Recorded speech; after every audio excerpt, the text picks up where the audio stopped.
Alright. There's no live button anymore to look at. So I'm just confused. Oh wait, I can make my screen bigger. Oh, there we go. Okay, I'm like 99% sure I'm live, but also 99% sure I'm not live. So I might just be talking to myself right now, but I hit start, so we're gonna go with that. Okay, so I spent the last 20-30 minutes trying to figure out how to stream and record and test on Twitch. Okay, good, I'm live. Yay! I spent the last 20 minutes using the Twitch studio and realized it doesn't save my shit. So I lost a whole stream about an in-person anxiety attack and I was fucking pissed. So the last half hour, instead of actually like sitting down and prepping, I called my friend John and just tried to set this up. So whatever. It's fine. We're here now. It's recording. I tested it and then I deleted it. So there's no evidence that I am completely incompetent when it comes to technology. It's fine. Okay, welcome to my corner. We're hanging out in my room with my blanket. It's amazing and I wish you were here cuddling me in my lap. It's very cozy. My cat might join at some point. I know we're all here to see my cat. That's fine.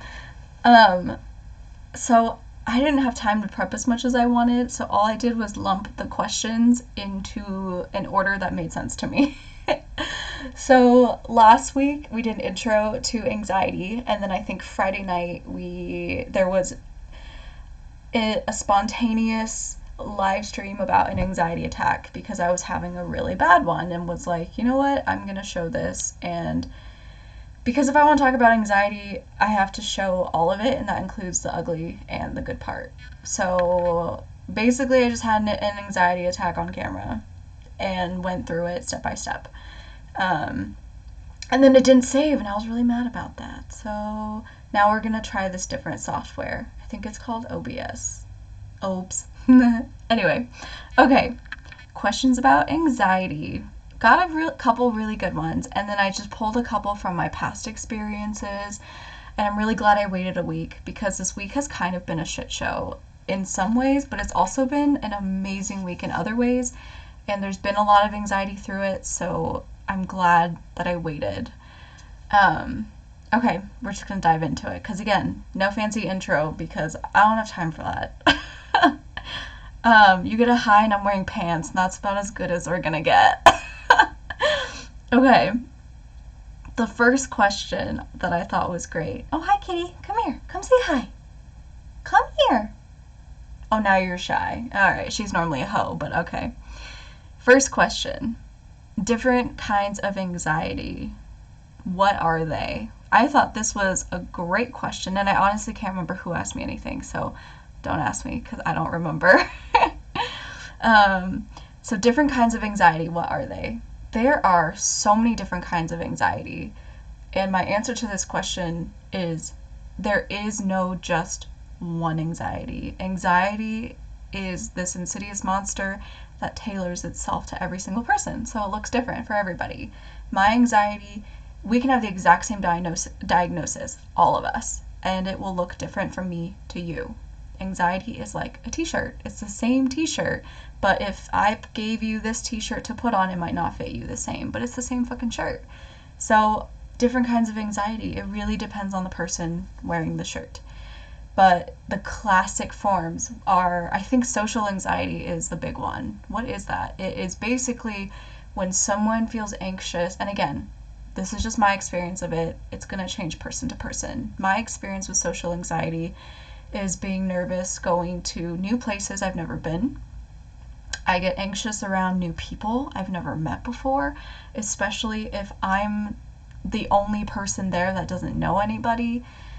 Other kinds of anxiety regarding social interactions. It's really just anywhere that I'm not familiar with people that I don't know. I don't have a safe space to go to. There's no shelter. I'm just on my own and I feel completely naked.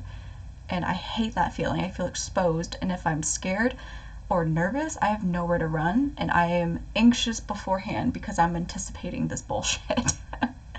And that's a very generalized explanation of social anxiety. And again, it changes for everybody. And other kinds of anxiety revolve around phobias. People are scared of different things, and some people are scared to leave their homes because of social anxiety. And other forms of anxiety, I think social anxiety and fears are the two big ones I can think of. But again, anxiety is so generalized and it is so different for everybody. When I say anxiety, I guarantee the first thing that pops into all of our heads is something completely different. And it is all valid. It is all valid. And I think that is a cool thing about conversations like this is you get a chance to hear your anxiety be validated, and that's really important. I didn't have that for me for a long time, so I hope I can provide that for at least one person. That does my anxiety fit under a branch of whatever? Who cares? It's your anxiety and your anxiety is valid. I think that's enough. And another question that I actually really liked and hadn't thought about was, has anxiety always existed? I'm gonna have to say yes, because back in like the 50s and 60s when there were, classic insane asylums and women and men left and right were being thrown in for hysteria, for whatever. I want a divorce from this person, so we're going to throw him in the loony bin. Hysteria, that's the word that gets me, because I guarantee hysteria probably meant some form of anxiety. They were hysterical. I'm pretty sure that word is used very rarely these days, but how many of us with anxiety have been called crazy? You've been told you're overreacting. You've been told you're too much. You're over the top. You're being dramatic. I feel like you can replace all of that with hysterical from 1950s and be thrown into a loony bin. I think anxiety has always existed. The external stressors have changed throughout time as technology and medicine has evolved, but I think anxiety itself has always been present, because mental health is not a new thing. It's just a new conversation. It doesn't mean that people weren't depressed or anxious way back when. And it drives me nuts when older generations, and I don't mean to stereotype, but I really only hear this from older generations, when I hear, pull yourself up by your bootstraps. My generation did it. No, they didn't. Your generation killed themselves, and half of them are alcoholics. And your anxiety wasn't dealt with, and there wasn't a conversation about it, and I'm sorry. But my generation luckily does, and I want to share that with your generation. I want to pass it on. We're not going to keep perpetuating this hysteria, insane asylum, pull yourself up by your bootstraps bullshit, because it doesn't work. It really doesn't. There has to be conversation, and we have to be able to say what it is we're dealing with. So some people don't like the term anxiety. I kind of do, because I don't want to be labeled hysterical, thrown in a loony bin, and sedated, and basically live in a straitjacket my whole life because I had an anxiety attack. Thank God for medications and counseling and the verbiage that is now there, because we're so fortunate to live in a day where we now have the words for this thing that has existed probably forever. I mean, why were people burned at the stake? I mean, I guarantee there's a little bit of anxiety there about witches and whatnot. Like, if you look at history and throughout time and all these different events about crazy shit happening, someone somewhere probably had really bad anxiety, and it probably mutated and grew, and there was nothing to do. And then look what fucking happened. And now we have the verbiage, we have stuff for it, yet people are still killing themselves. People are still suffering. Why? Because it's so new and we have a long ways to go. So that's why we're here. And that's why we're learning together, because it's important. And just because there's a verbiage now, it doesn't mean it's perfect. So, it's my long-winded explanation. And again, I'm not a history expert. I'm not an expert in anything. These are just my opinions, my observations, and personal experience. I feel like anxiety, depression, mental health can be present. And people say, oh, it was just the culture of the time. what culture in their right mind thinks it's okay to just burn somebody? Like, what? Anyway, shit like that just doesn't, yeah, all caused by old white douchebag males. I mean, that's a whole conversation, but I'm not gonna argue with you there.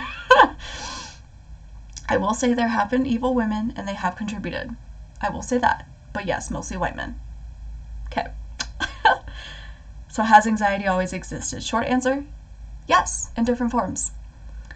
And does anxiety have physical manifestations? Yes.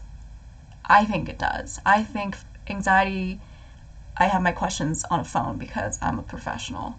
It can look like many different things. For me, in my personal experience, at one point, my depression and anxiety looked like self-harm. You can't really see it anymore, but I had a scar on my wrist from when I used to cut. And before you freak out and say, oh my God, self-harm, the thing about self-harm is, for me, it wasn't I want attention. I did everything in my power to hide it. I didn't want attention. I didn't want anything. It was everything in my life feels out of control and it might not be. That's the thing with anxiety. You feel like the world is ending and it might not be. But to me, I feel like the world is ending and I have no control. And I feel everything and I feel nothing at the same time. So, cutting was the only form of control I felt like I had. And I started that when I was about 14, 15, and I haven't done it in at least 3 years. I think the last time I did it, I was living with this crazy person, and it was a bad situation, and I felt incredibly ashamed about it. But, I moved on. My anxiety, mental health was the worst it's ever been in my sober life. I didn't relapse or anything in terms of alcohol, but I did cut again, and I'm not afraid to say that because my anxiety fucking tanked. And that was one way of coping. It was the one area of my life where I felt like I had control. And now, thank God, like, I don't harm myself. I do not feel suicidal, so do not freak out if you know somebody that self-harms. It doesn't necessarily mean, oh my God, they're gonna kill themselves. That's not what that means. It's really just control. And it's hard to understand when your world is not falling apart every second of every day. And that's okay if you don't understand, but I don't want your shame and I don't want your pity. Didn't ask for it. Don't need it. So shut the fuck up. Thank you. And the thing with self-harm is it always isn't drastic. Physical manifestations of anxiety can also be really not chill, but subtle forms of self-harm. And for me, I don't know if you can see my hand. Does the camera show it? Hold on. Let's see if I can, that's not helpful. But from my palm, you probably can't see it, but right here, this whole section used to be completely discolored because I picked constantly. And why did I do that? Because my palm of my hand is relatively easy to hide. And it was very satisfying to get a piece of skin and just pick it. It's like biting your nails, except I don't bite my nails. I think that's gross. Yet here I am, destroying my palm. This is actually the best my palm has looked. Oh, you can kind of see it now. It's completely discolored because I literally picked at it for over a year. And sometimes it bled, which made me stop. But most of the time it was just dry skin that I picked off. Why? Control is what it comes back to. It gives me the sense of peace. It gives me a sense of, it just gives me a sense of I'm not losing my shit. I have control of something in my life, and I've worked really, really hard to stop it. This is literally the best my palm has ever looked in 2 years. 2 years I've been picking. And now I've just been lotioning so that there's no dry skin for me to pick at. And beyond the anxiety thing, it's literally just become a bad habit. And the problem with picking, also thanks, But so picking. And then there was a scab in my ear that I just picked over and over at one point that I finally let heal. That was over years ago, and now you probably can't see it, but like I've picked at my lip a couple of times, and it literally just starts with I bit my lip too hard in my sleep or something, and it cracks because it's too dry, and my body goes, oh my god, there's like a little something to pick, and you gotta control when it starts and when it stops. And I don't know, I've stopped for the most part, and it looks pretty healed up right now. But little things like that most people don't notice. But me as a person with anxiety, I see it in other people, I see it in myself. For me, those are physical manifestations that happen, and they happen typically outside of anxiety attacks. This is just like anxiety management outside of attacks. During an attack, physical manifestations can look like tears, it can look like palpitations, it can look like increased heart rate, I'm sweating, it can look like my face being completely flushed, but it can also look like absolutely nothing. And that's the thing with anxiety. That's why I keep saying it's unique per person and it's unique per attack. Every single anxiety attack will look completely different. The one that I streamed last Friday might not ever happen exactly like that again. Or it might. But if I have an anxiety attack tomorrow, it might look completely different. So those are a couple examples of physical manifestations. I'm sure there's plenty more. Some people play with their hair. Some people pick at split ends. Some people bite their nails. Some people pick at their nail beds. For me, I'm a picker. I pick my skin, I pick scabs, and I pick at my lips. So those are my vices, and I'm working really hard to stop it, but I still pick my lip sometimes. So if you see me pick my lip during a stream, feel free to comment in all caps and be like, bitch, stop. I would appreciate that. So those are a couple physical manifestations. What are anxious thoughts like? Anxious thoughts. The two words that initially came to my mind when I read that question was loud and mean. But I think the problem is not all anxious thoughts are loud and mean. A lot of them are insidious as fuck. Is that called obsessive compulsive disorder? It is the picking, I'm pretty sure is what you're talking about, can definitely be related to obsessive compulsive disorder, because that's a really good question now that I think about it. That is a huge factor, and anxiety and OCD go so well together, and I think the control factor is what ties it. So me picking could very well be a manifestation of a little bit of OCD, and that control factor. For me, I think it's mostly anxiety though, because I don't have a lot of manifestations of other OCD symptoms. Like a lot of people have little rituals they complete as part of OCD. I don't have any of those rituals, so I don't necessarily think I fall within that diagnosis, but I absolutely see the connection, and that makes a lot of sense. It's that control factor. I think that makes them overlap so well. But I think that the biggest difference that I see, would be the little rituals.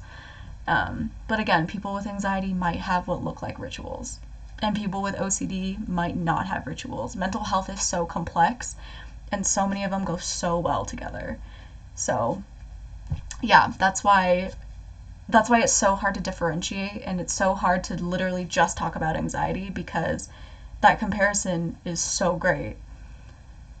And to work in the health area, could you find a better way to help yourself at your hard times? So if I'm working in healthcare, what's a better way to help myself during the hard times? Can I follow? You can absolutely follow my Twitch, yes?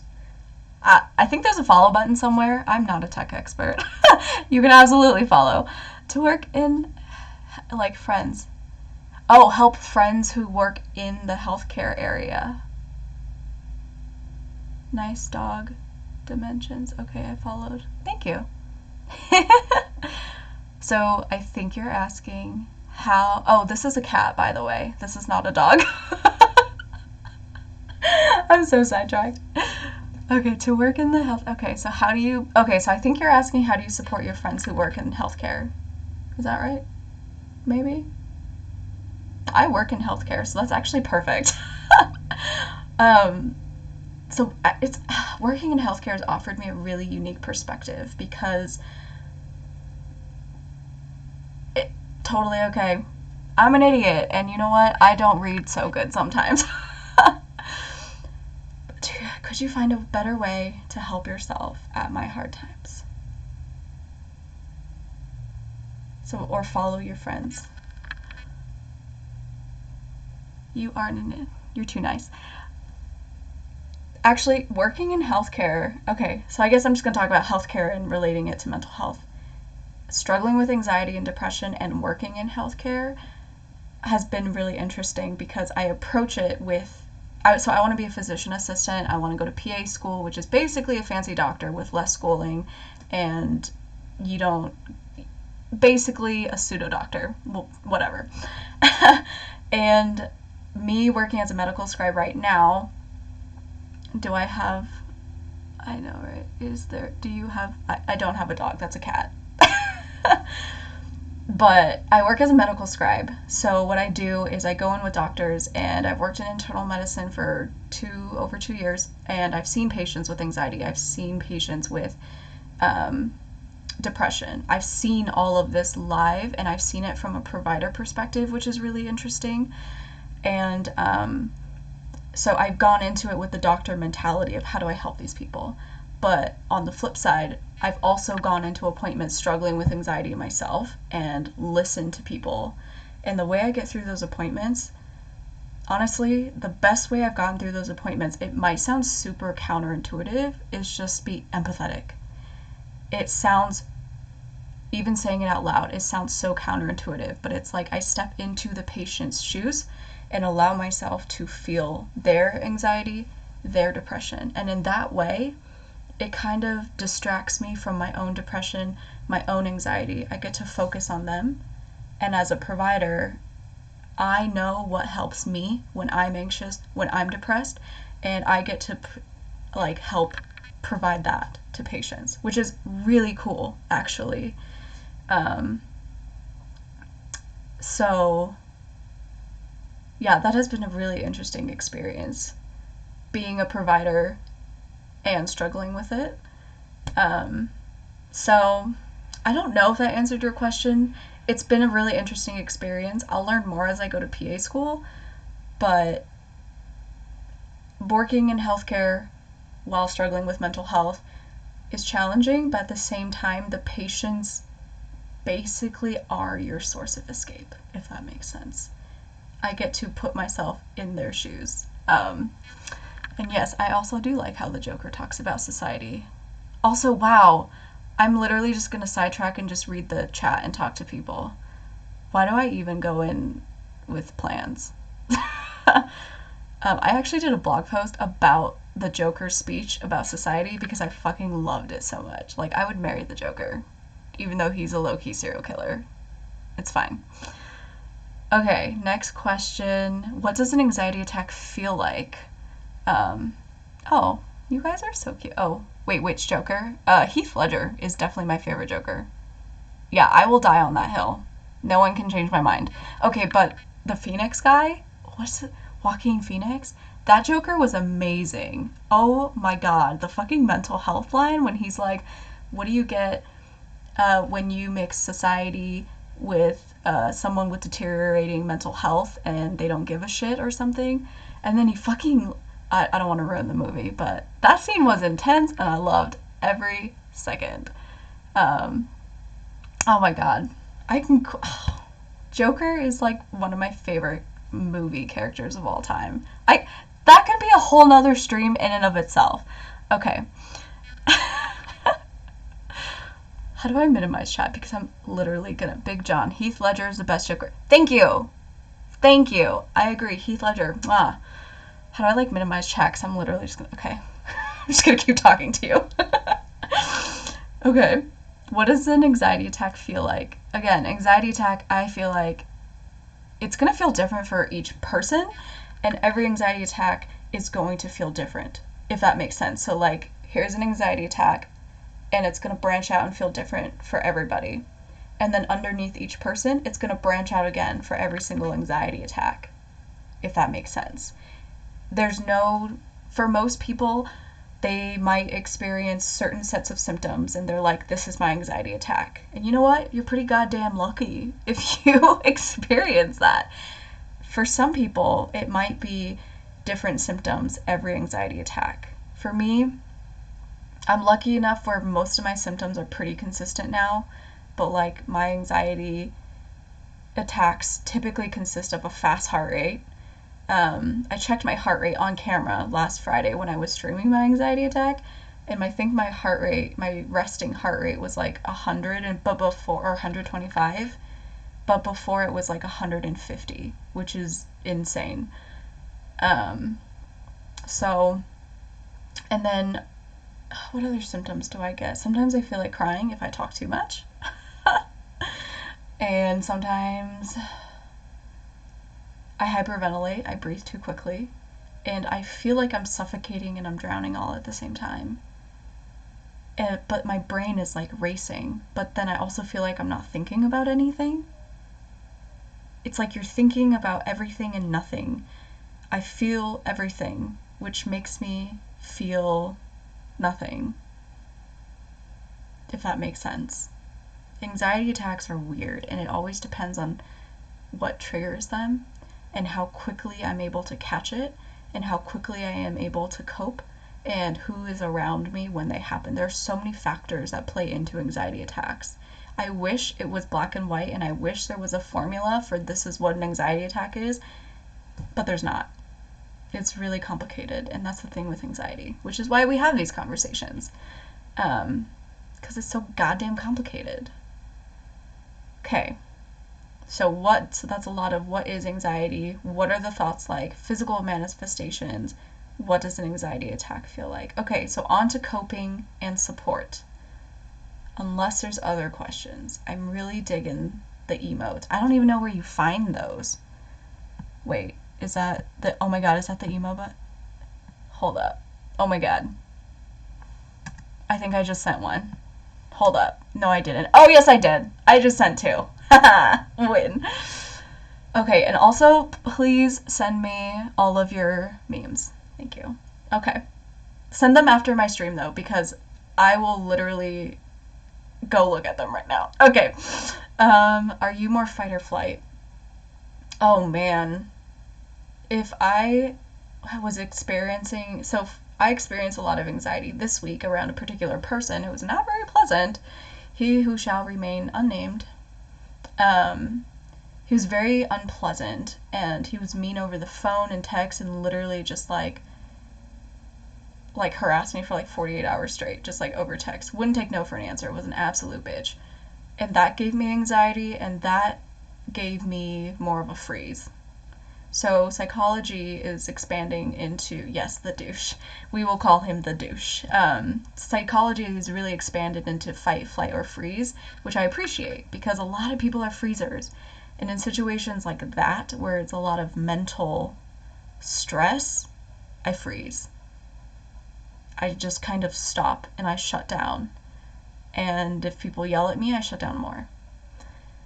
And sometimes if I can break through it and move on and separate myself from that person,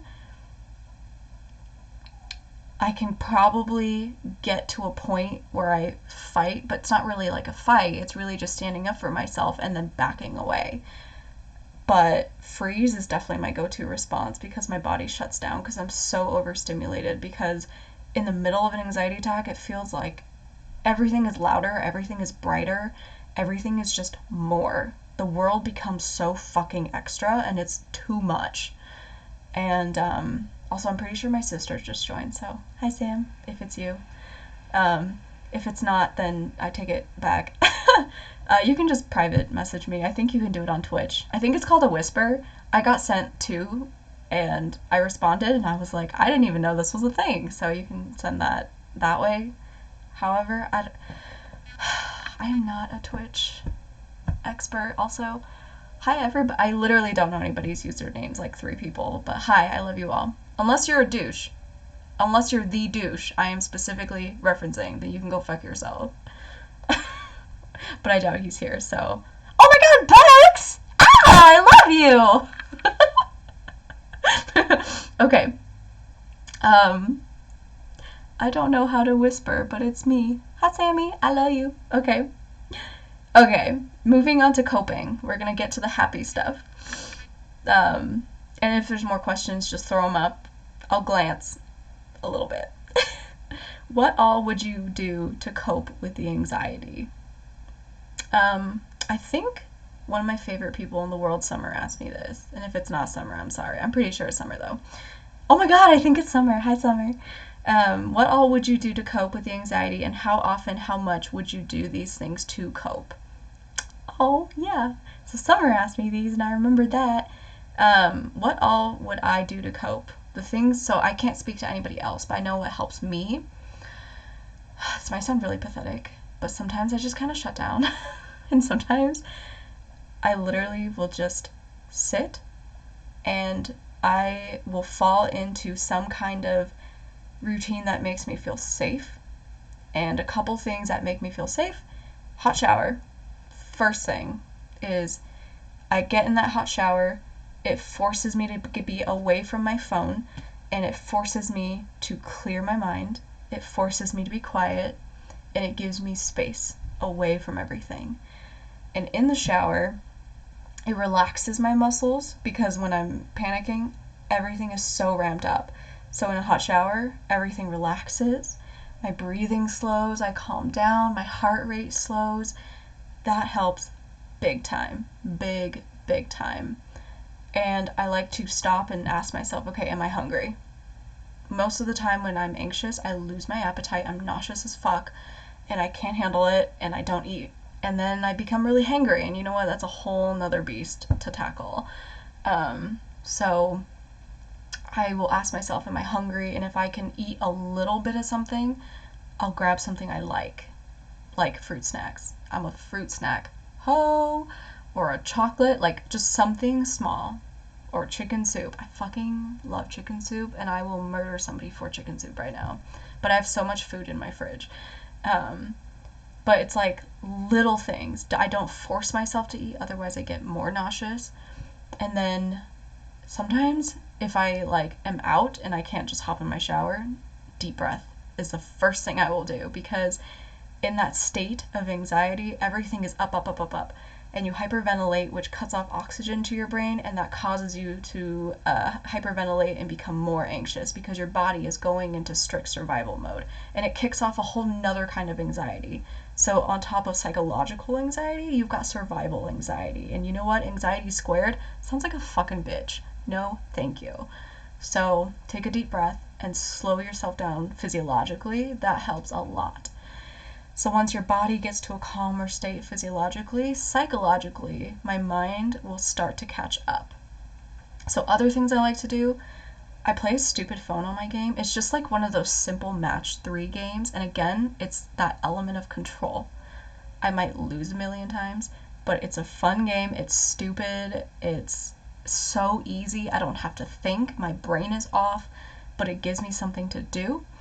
And I'll throw on a show, something I don't really have to pay attention to, just like something to distract me with, something I'm playing on my phone.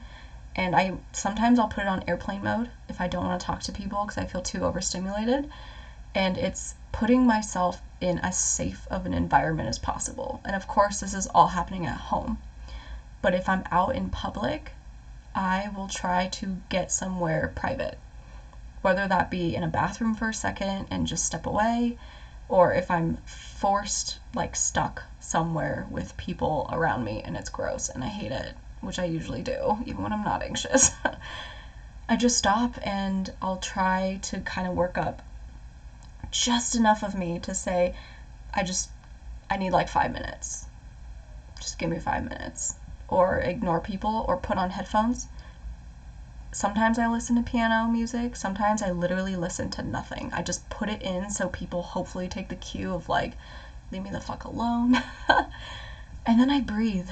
I breathe because I am a really bad hyperventilator, which always makes my anxiety worse.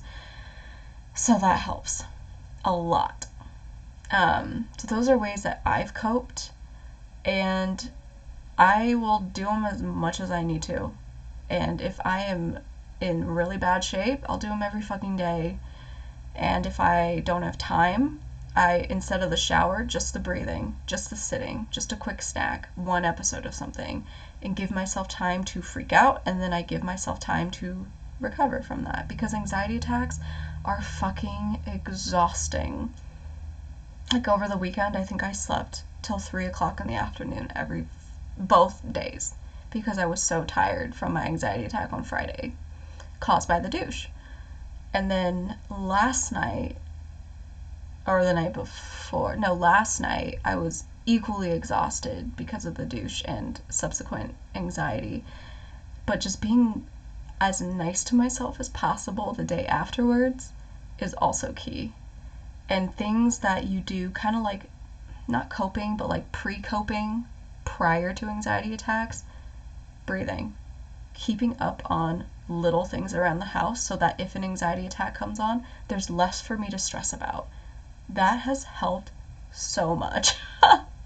So if I feel good enough and I can do like one small thing, like clean my mirrors, clean my shower, or organize one thing, or do this when I'm feeling good, and then if I happen to have an anxiety attack, but all these little things are done, it's like I can't beat myself up for any of this shit because I fucking did it. It's like pre-coping, if you will, and that I will do as often as I possibly can. And again, everybody has coping mechanisms. Those are ways that I think are healthy. Everybody has coping mechanisms, but for me personally, I think it's really important that people know I do not endorse unhealthy coping mechanisms. And for me, unhealthy coping mechanisms, and it's not just because I'm sober, but drinking is not a healthy coping mechanism. Alcohol is a depressant.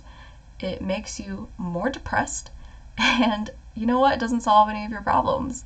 Your solutions are not going to be at the bottom of a bottle, and I did not make myself feel better. My anxiety never left me. My depression never left me with any drink I ever took. I never did drugs, but you know what? I highly doubt I would have had a better experience or found any better answers, because it's just running. And in AA, they talk about how alcohol is a symptom of the underlying problems that you have. And I would say that's true. So if you are really struggling with anxiety and really struggling with depression, I would challenge you not to just drown yourself in some kind of alcohol, drug, substance, or just go fuck somebody or something, like some meaningless escape that you might regret. You might not. I mean, it's your life, you do you. I don't personally endorse those kind of behaviors, but I'm not going to sit here and be like, you're going to hell for it. Bitch, I'm going to hell too. Who cares? It's warm there. But the problem I have with those coping mechanisms, and I think it's important people understand, is that it's not that, oh, I'm shaming you because you're a bad person. It's not healthy for you because you're not facing your problems. You're running, and you're as sick as your secrets. That is something I firmly believe. And the longer you run, the bigger your problem gets. So the longer it takes you to face your demons, the bigger they're probably going to grow. So if you can make it through the night with your anxiety, with your depression, one night, alone, sober, no matter how miserable it is, I feel like that's a step in the right direction rather than drowning it, because by facing it, you take away some of that power. You're not scared of it, and I felt like a coward every time I got drunk running away from problems. And I'm not saying you're a coward, but I have to say those actions are kind of cowardly. You're not brave enough to face your trauma, and it's hard, believe me. Easier said than done. Been there, done that. I ended up in the hospital. I did my time. I get it.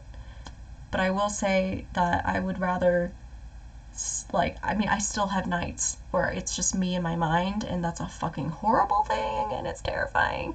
But I'd rather do that and face it and deal with it and move on than to just keep running, never being able to turn back, afraid of what the fuck I'm gonna find.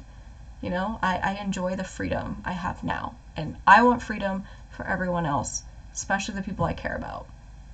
So that is the main reason why I don't endorse those kind of coping mechanisms, is because they aren't good for you in the long run, they're not healthy, and your problem is never fixed. And I don't want you to suffer, and I think you're going to suffer more if you don't deal with what's going on. So, thanks for coming to my TED Talk. Okay, next question. So the next two kind of go together. It's how do I help someone with anxiety, but also how do I support them? I think it's really funny that the douche himself asked these questions. That's really funny. But the biggest notes I made, and I also took notes from people that are very close to me that also have anxiety. Something that one of my friends said would mean a lot to them is, just because I have social anxiety, it doesn't mean I don't want to be invited. I might prefer to stay home, but it means a lot that you remembered me. I'm stuck in a cycle, and I'm hoping one day I'll say yes and break it. And honestly, couldn't have said it better myself. Just because I'm anxious and I say no to you 2 times in a row doesn't mean I hate you. It's nothing personal. Believe me, I am wrestling myself trying to say yes, and sometimes I just can't. And the best thing you can do to help support someone with social anxiety is keep inviting them. Even if they say no, it doesn't hurt to throw the invitation out there, especially if you're close and they're a good friend, because I guarantee the one invitation that you don't give them might have been the one they said yes to. That will be the one they remember, and that will be the one that convinces them you don't care about them. And I know you might think that that's irrational, what about all the other times? Doesn't matter about all the other times. They're going to remember that one time. That's how anxiety works. You hyper focus on that one thing. Your mind obsesses over it and it can't stop. And you could have invited me 90,000 times before, but not invite me 2 times, 1 time. And I will remember that 1 time for months and months and months. And I won't believe your next 10 invitations, because I'm going to think you don't want me there. So keep throwing out those invitations. Don't take the no's personally, and trust that one day you will probably get a yes, because I want to be there. It's not that I don't want to. It's just sometimes I feel like I can't. And it's a really shitty feeling to feel like you're trapped at home. Believe me. But the invitations mean a lot, because it gives me motivation to work on it. And it makes me feel like, okay, no matter how many anxious thoughts are bombarding me right now, there are people out there that care. And that means a lot. And you don't get that. You know, a lot of people get impatient and a lot of people give up. And yes, I do want to go hang out in Illinois. But yeah, the point is, I want to know that I'm cared for. And you know what? That actually, transitions really well into how do I help someone with anxiety. Validation. I'm so burpy right now, I'm sorry. Validation is huge. These are also notes that I made based on other people that I care about, is don't make them feel bad for asking for something, because I guarantee it took me hours to work up the courage to ask you for something. And don't tell me I'm needy. I guarantee I already think I'm needy. I already don't want to ask you for help. I've already not asked for help 10,000 times, and the one time I'm asking for help, please don't make it harder than it is. Don't mock me. Don't make a joke. It's not funny. Even if I laugh, it does not mean you're off the hook. You can mock and make fun of my anxiety, and even if I smile a little bit, it's probably because I'm anxious about losing you or hurting your feelings, so I smile out of obligation so that I don't lose you. And, but it still hurts, and I'm still gonna remember it. And when I'm not anxious, I'm probably gonna be fucking pissed. Another thing, don't brush people off, and never say flippant things like, just cheer up, get over it, bullshit. If it was that simple, don't you think I would have fucking tried that? Just cheer up. Why didn't I think of that? Like, this. If it was that simple, nobody would deal with anxiety.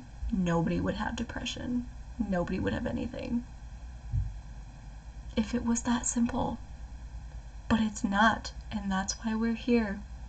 And that's why people still die by suicide all the time. Because people don't know how to respond, and that's why we're talking about it. And that's why we're here. That's why we're answering questions. That's why we're asking questions. That's why no question is stupid. Okay, maybe some are stupid, but I'm not going to tell you that because it's your question and it's still valid. You might think my anxiety is stupid, but guess what? It's still valid. And I don't need you to tell me it's stupid. It's just, I think the big thing is just validation, also just respect and caring about somebody else. Just because you don't understand something doesn't give you the right to be a dick about it. And just because you don't understand something doesn't mean you can berate it. It doesn't mean you should put it down. It doesn't mean, it doesn't give you the right to invalidate someone else's experience because you haven't had it. That's just so silly. Oh, I haven't experienced something, so it must not be real. Like, I haven't been to the moon. Does that mean the moon's not real? I've never been to Maine. Is Maine not a real state? Like, it's just silly. It's stupid. And I know my examples are stupid and silly, but you get the point. It's something that I hope you don't experience. And I hope it's something that if you run into, you greet with kindness, patience, and just enough grace to help the person get through it and make it a little easier to keep the conversation going and not shut them down right away. That's really all we can ask for, is just create that safe space for conversation to actually happen. Don't shut me down right away, because I feel like so often the world just shuts it down when it's uncomfortable, and anxiety makes people uncomfortable. Mental health makes people uncomfortable. That's why it's so new. Also, my roommate is vacuuming now, so if you can't hear me, I'm sorry. But yeah, I feel like that really just sums it up. That was all the questions I had, and I thought they were all great questions. I don't really have any closing thoughts. I really haven't thought about next week. All I wanted was to make sure that this fucking recorded and saved. That was my biggest concern this week. I guess if there's questions, if you ask them in the next 10 seconds, I'll see it. Henley, do you want to say hi? No, she really doesn't want to move. But thanks for listening. Wow, it's been 50 minutes. Thanks for sticking through to the end if you did, and if you didn't, that's okay. How am I now? I feel a lot better. I feel good. I feel like I cut things off with the douche. He wouldn't stop messaging me, so I finally just blocked him on Facebook, and I feel free. I don't feel anxious when I look at my phone. I feel good. I feel really good. I feel like I lost 200 pounds of dead weight. That's a win. But talking about this stuff, honestly, yes, I'm happy to help other people understand, but it also helps me too. Because I get a better understanding of what's going on with me. I get a better understanding of what I'm doing to cope, what's working, what's not. I get to evaluate, so this really helps me too in the long run. So next Wednesday, 6 o'clock. I don't really have any ideas for what to talk about yet. I think there's private messaging on here, so you can totally message me, send me memes and whatnot. I don't know if those two people earlier were trolls, but I mean, if they have memes, I'm down. Yeah, I don't know. I might go back to sobriety next week, maybe talk about depression. But either way, next Wednesday, 6 o'clock, I will be back with something. I don't know yet. And I still don't have a fancy outro, and I don't think I ever will, and I'm okay with that. Am I a little anxious about it? I mean, maybe fucking probably, but not that bad because fuck it. We made it through another stream. So, thanks for listening, and I hope you learned something, and I hope you have a good week. I plan on having a good week. So, also thank you. I also like the casualness of my stream. I think I've done literally every one in my pajamas and one in a work uniform. No regrets. I think I'm gonna just keep doing it in my pajamas, and this isn't even a blanket. Like, hold on. This is like a hoodie / blanket. I might just wear it one day. This will be my streaming outfit.